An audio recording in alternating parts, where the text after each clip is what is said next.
சுஜாதா அவர்களின் சிறுகதைகள். சுல்தான், நீ எங்கே இருக்கிறாய்?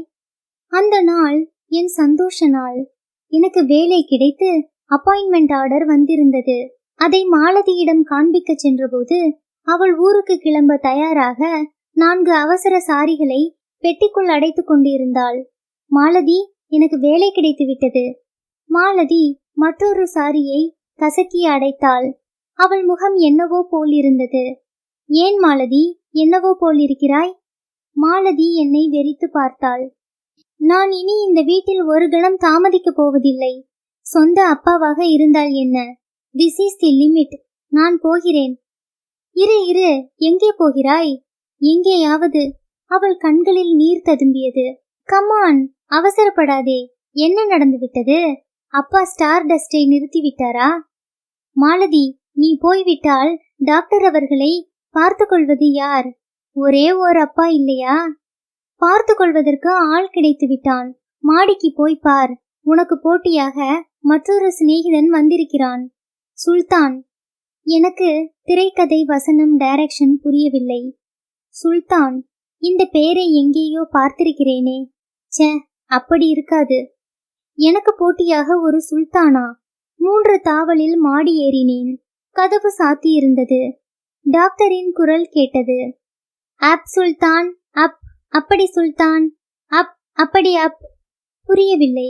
கதவை தட்டினேன். Come in. கதவு தாளிடப்படவில்லை. ஆ பையா, எங்கே வந்தாய்? டாக்டரின் அறையில் டாக்டர் மட்டும்தான் இருந்தார். டாக்டர், 35 செகண்ட்களுக்கு முன் யாருடன் பேசிக் கொண்டிருந்தீர்கள்? ஓ, சுல்தானை நீ இன்னும் சந்திக்கவில்லை அல்லவா? அதோ பார். டாக்டர் குறிப்பிட்ட திக்கில் அறையின் வடமேற்கு மூலையின் மேலே வெண்டிலேட்டர் எனும் காற்று ஜன்னலில் தொற்றிக் கொண்டிருந்த சுல்தானை முதல் தடவையாக பார்த்தேன். சுல்தான் சுமார் 3 அடி உயரமுள்ள சிம்பன்சி ரக குரங்கு. உடல் முழுவதும் கருகரு என்று கேசம், நீல நீல விரல்கள், முகத்தில் 3/4 பாகத்தை அடைத்து கொண்டு பற்கள். மேற்படி பற்கள் என்னை பார்த்து சிரித்து கொண்டிருந்தன. அந்த சினிமாஸ்கோப் சிரிப்பை சிரிப்பு என்கிற ரகத்தில்தான் சேர்க்க வேண்டும். பளீர் என்று வெண்பற்கள், ஒவ்வொன்றும் 40 வாட். சுல்தான், கீழே இறங்கி வா என்றார் டாக்டர். அது உடனே ரப்பராக தாவி ஒரு கோட் ஸ்டாண்டு, ஒரு சோபாவின் விளிம்பு, இவை மூலமாக எங்கள் அருகில் வந்து நின்றது. பக்கத்தில் பார்க்க இன்னும் மொசமொசவென்று அசிங்கமாக இருந்தது. டாக்டர், நான் போய்விட்டு சாவகாசமாக வருகிறேன். உங்களுக்கு எவ்வளவோ வேலை இருக்கும். பயப்படாதே, சுல்தான் ஒன்றும் செய்ய மாட்டான். சுல்தான், இது என் ஃப்ரெண்டு மாமாவுக்கு ஷேக் ஹேண்ட் கொடு. சொர சொரவென்று ஒரு கரம் என் கரத்தை பற்றி குலுக்கிவிட்டு ஒரு சலாம் போட்டது. ஹலோ என்றேன். சுல்தான் என் பையிலிருந்து பேனாவை எடுத்துக்கொண்டு விட்டது. டாக்டர், என் பேனாவை திருப்பி கொடுக்க சொல்லுங்கள். எப்படி? ஏறக்குறைய மனுஷால் மாதிரியே பண்ணுகிறது பார். டாக்டர், என்ன இது? குரங்கை வைத்துக்கொண்டு கூத்து.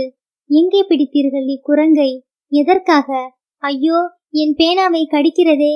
டேய், குடுத்துடுடா. ஐயா, ஒரே ஒரு வார்னிங். அதை டேய் கீ என்று மரியாதை இல்லாமல் பேசாதே. சில வேளை கோபம் வந்துவிடும். டாக்டர் குரங்கின் தலையை வருடிக்கொண்டே தொடர்ந்தார். சர்க்கஸில் வாங்கினேன். நொடித்து போன சர்க்கஸ் கம்பெனி. இதற்கு பட்டாணி போடக்கூட காசில்லை. பையா, டாக்டர் கியூலரின் ஆராய்ச்சிகளை பற்றி படித்திருக்கிறாயா? டாக்டர், நான் கடைசியில் படித்தது நீச்சலடி சுந்தரி என்கிற மர்ம நாவல். குமாரி ஜெயபுஷ்பா எழுதியது. Doctor Kohler the mentality of apes என்று அருமையான புத்தகம் எழுதியிருக்கிறார். டாக்டர், மாலதி ரொம்ப கோபத்தில் இருக்கிறாள். என்ன நடந்தது? நான் அவளிடம் சுல்தானை வாங்கி வந்ததை பற்றி சொல்லவில்லை. அவள் ட்ரெஸ் பண்ணி கொண்டிருந்த போது உள்ளே எட்டி பார்த்து விட்டான். கொஞ்சம் குழப்பம். அது இருக்கட்டும். குரங்குகளை வைத்துக்கொண்டு கியூலர் நிறைய பரிசோதனைகள் செய்திருக்கிறார். மாலதி ஊருக்கு கிளம்பி கொண்டிருக்கிறாள். எங்கேயும் தனியாக போக அவளுக்கு தைரியம் கிடையாது. நாயர் கடை வரை போய் திரும்பி விடுவாள்.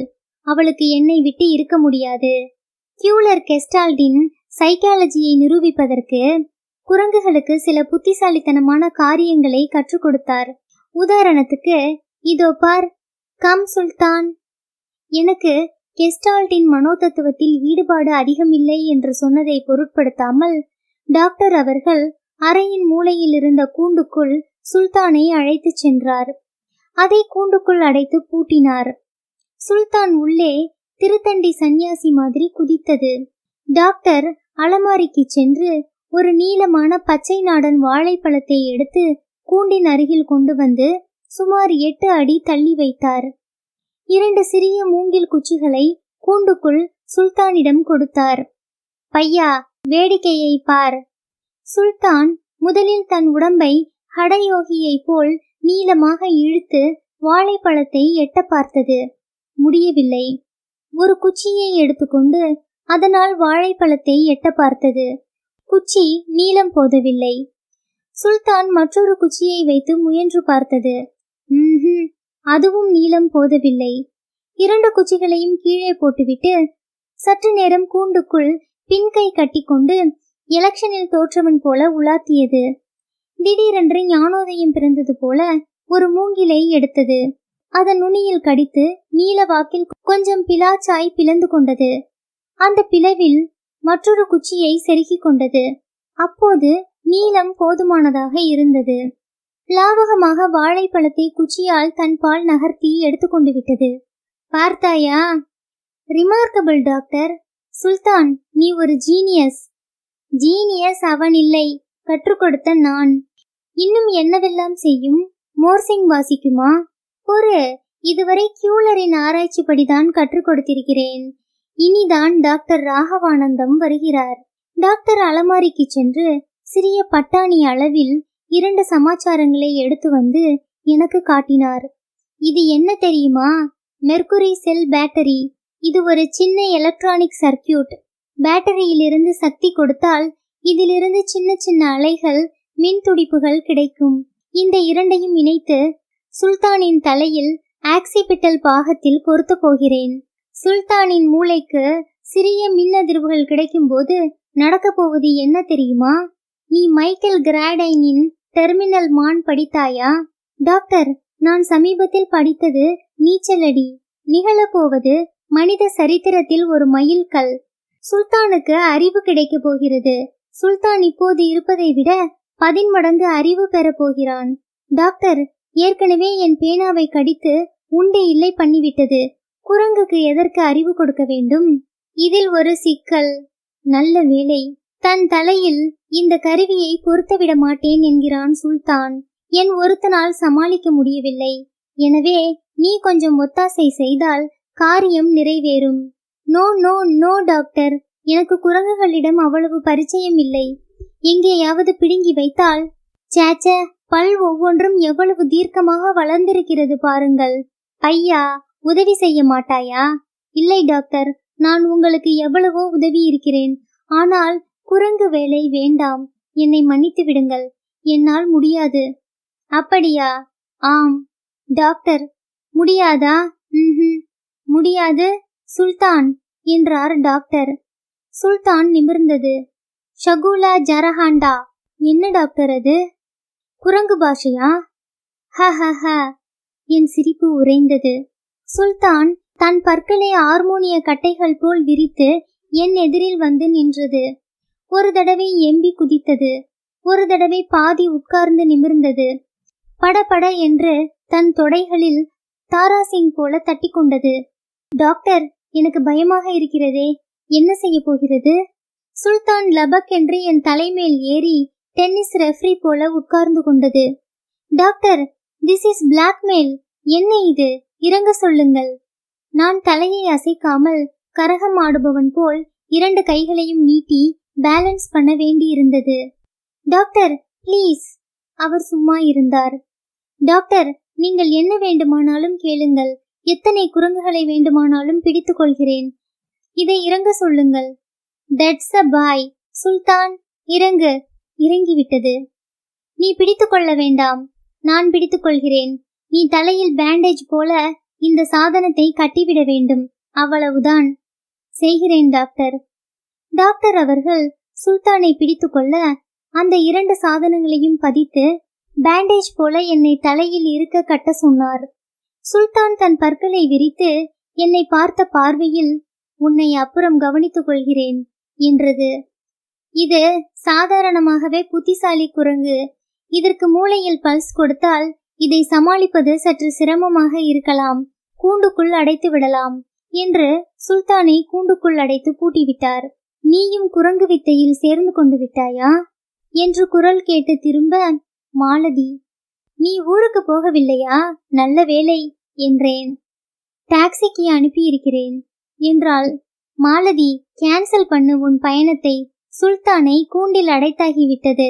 இதோ பார், இனி அதனால் உனக்கு ஓர் உபத்திரவமும் கிடையாது என்றார் டாக்டர்.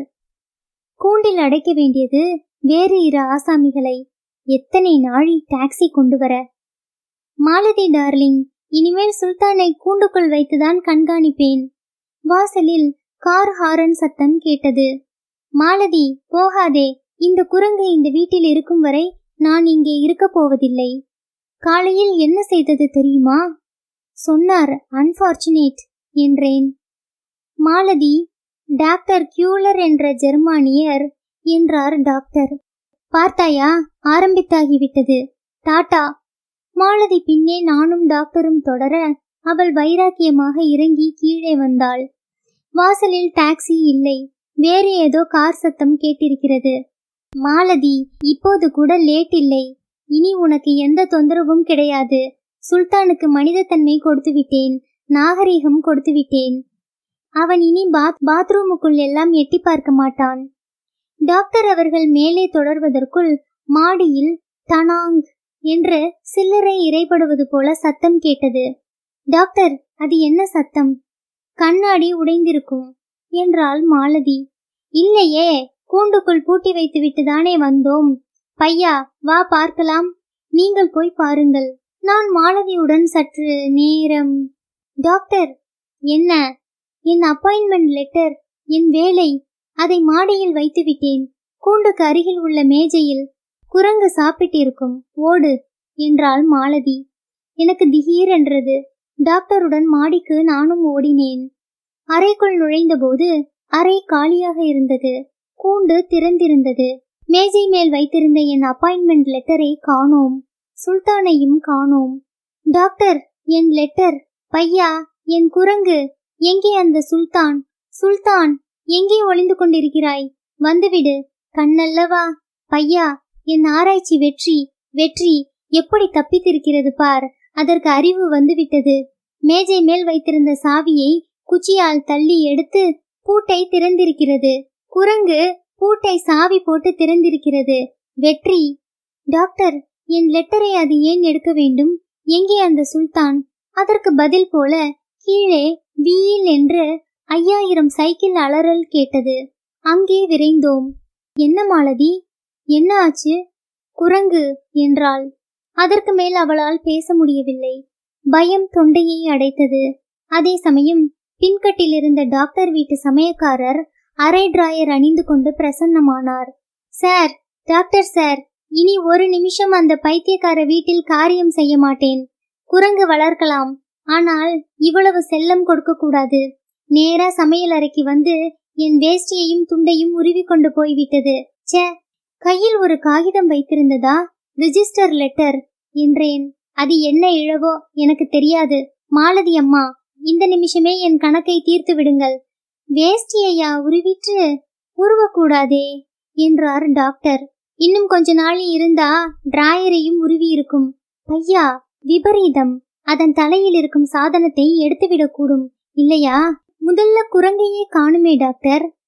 என் லெட்டர் எனக்கு வேண்டும் டாக்டர். மாலதி, நீ சுல்தானை பார்த்தாயா? திடுதிடுவென்று நடுஹாலில் குறுக்கே நொண்டி பிளே விளையாடுகிற மாதிரி ஓடியது. அவ்வளவுதான் தெரியும் எனக்கு. எந்த பக்கம் போச்சு? வாசல் பக்கம் போச்சுடா. பையா, வா, சுல்தானை பிடித்தே ஆக வேண்டும், இல்லாவிட்டால் ஆபத்து. நானும் டாக்டரும் வெளியே வந்தோம். தெரு அமைதியாக இருந்தது. நாங்கள் மேலும் கீழும் பார்த்தோம். எலக்ட்ரிக் கம்பங்களை பார்த்தோம். மரங்களை கூர்ந்து பார்த்தோம்.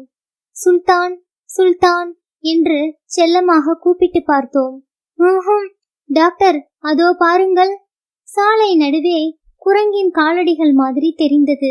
அருகே ஒரு வெற்றிலைப்பாக்கு கடை தெரிந்தது.